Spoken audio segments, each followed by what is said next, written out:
the past, like the 75th anniversary for Carrie Tingley. It was wonderful to see many people be able to get together. Yes, it was. And not been able to, had not seen each other for a while. I really enjoyed helping with that.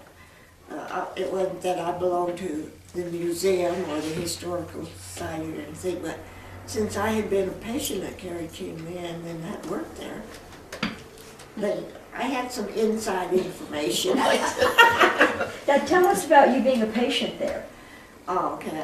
I just graduated from nursing school and started working at Carrie Tingley, and I got sick. And at first it was just, I thought I had a strep throat, really bad strep throat, and a really bad headache. So I was home, and I even had I called the doctor to come to the house to see, because I said, I can't, my head hurts too bad, I can't get up out of bed. So he came, and he thought, yes, I must have a strep throat, and he gave me some medicine for my headache. So it was about a week and a half, and then I felt better, you know. And so I got up, and I couldn't believe how weak I was, you know. I just didn't have any energy for nothing, and so I was kind of just moping around, and it was Christmas time. And so I went to my cousin's for Christmas, not knowing that I was really probably very contagious, but thank goodness none of them got it. But anyway, so then right after New Year's, I went back to work, and I was feeling pretty good. But I was taking care of a little boy that was like 6 months old. He had polio in his leg, and I couldn't lift him up. And I thought, well, what is this, you know? What is wrong with me? And so we was telling everybody, come and look, Daisy kept doing it. So they did a spinal tap, and sure enough, I had poliomyelitis virus. So they admitted me to the hospital right there. I had a room over there by girls' ward.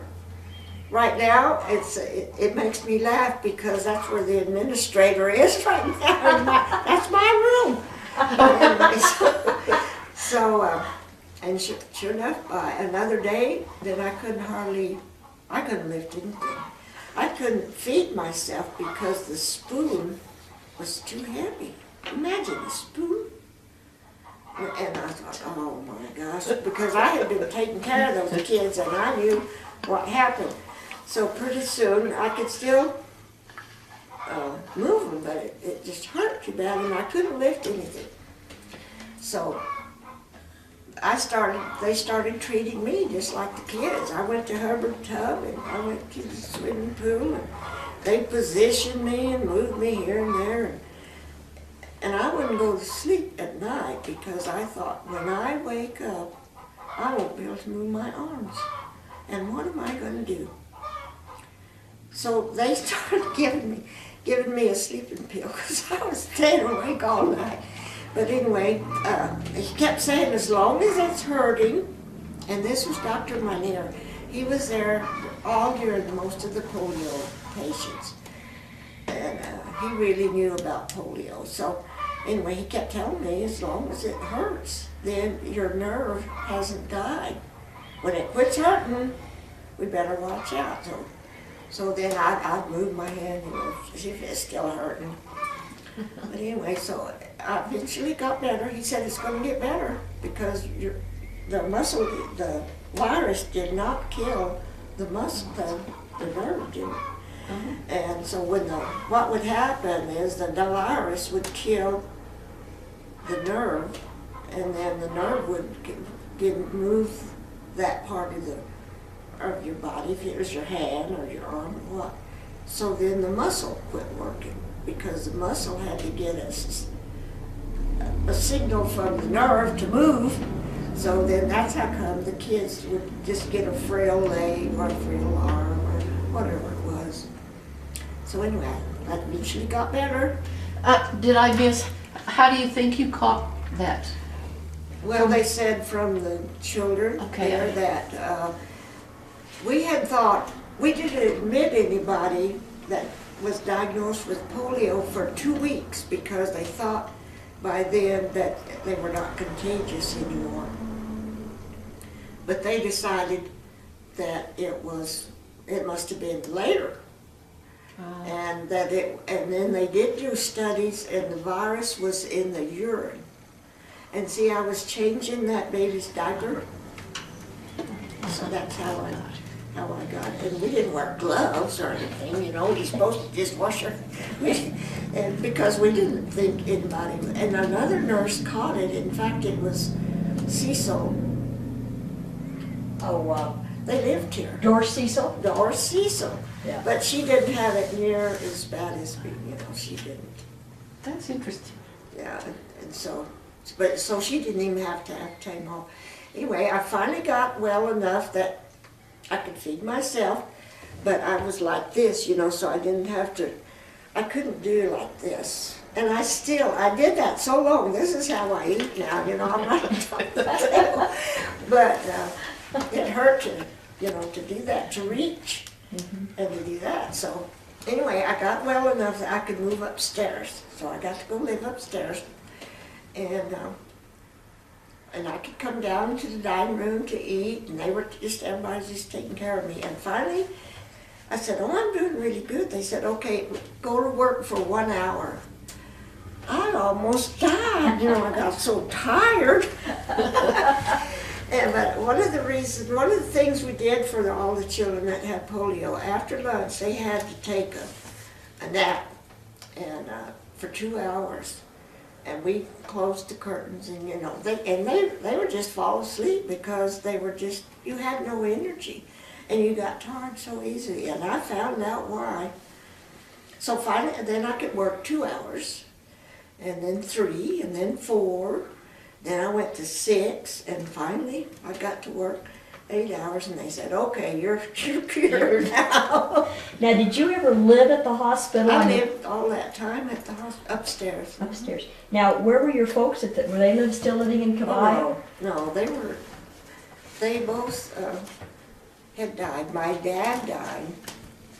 My mother wanted me to be a nurse, really, really bad, and because she was a nurse. And even when I was little, she said, "You're going to be a nurse when you get." I said, "No, I'm not. I'm going to be a cowboy."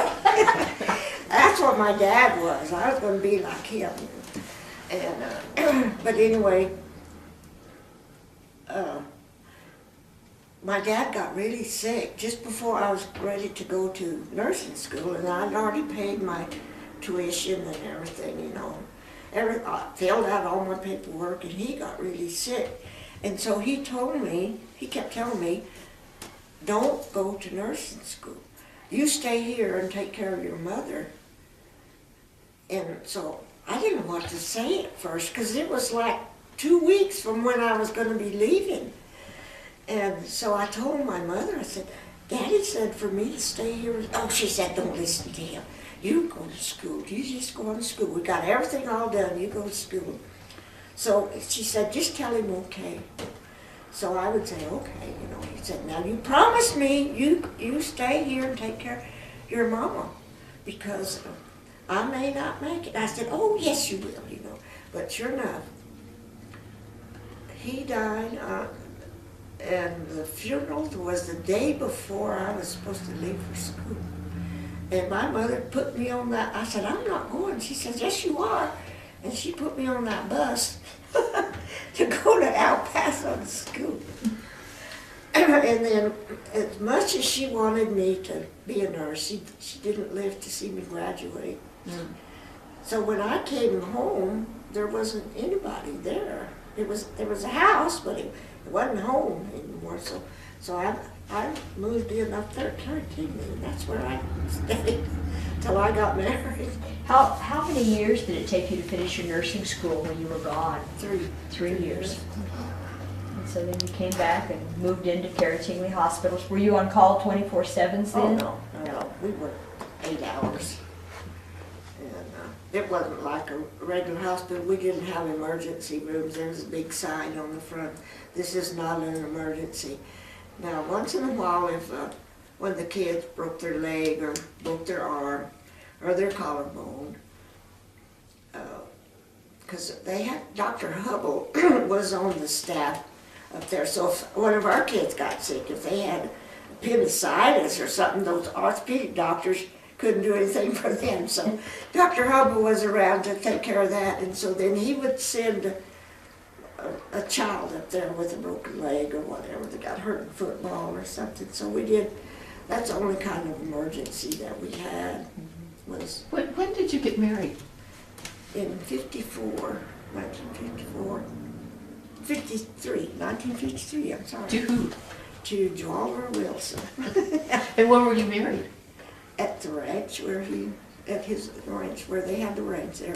They still had the ranch that they had bought from, in 1916. And who married you?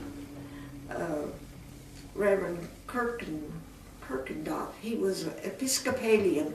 Oh, I thought maybe it was Preacher Lewis. No, it wasn't Preacher Lewis. Did you know Preacher Lewis? Yes, we knew Preacher Lewis.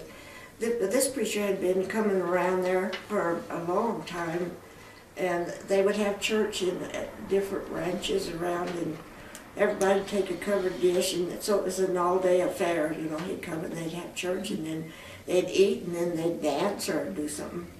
And it was one of the community get-togethers that they had, because he only came like once a month. And so he married me at the ranch, and that's where we lived from then on. And where was the ranch again? On Verinda? Or T.I., you said T.I. The T.I. ranch was on Verinda, but Jover and his parents had built a house on the Harlosa Creek, which was, maybe 2 miles from there. Anyway, there was a spring of water, and they had that water was patented water, so they built a house there, and so they could hang on to that water. And there was no more. There used to be a big spring run down Brenda all the time, and that's what filled the lakes. But that had dried up, and so there was water over on the Harlosa, and so they built a home there. In fact, they went up under the bridge and went up above so that they were up higher and made a ditch, and so the ditch, you know, the canyon kept going down, and there is about 8 or 10 feet deep at the ranch, but at the house. But anyway, so the water came. They built their house on top of the ditch, so when people would come, we'd say, "Look there, look, the water's coming out from under the house." Running water. real water, and they'd go over there and look. You know, that's what it was.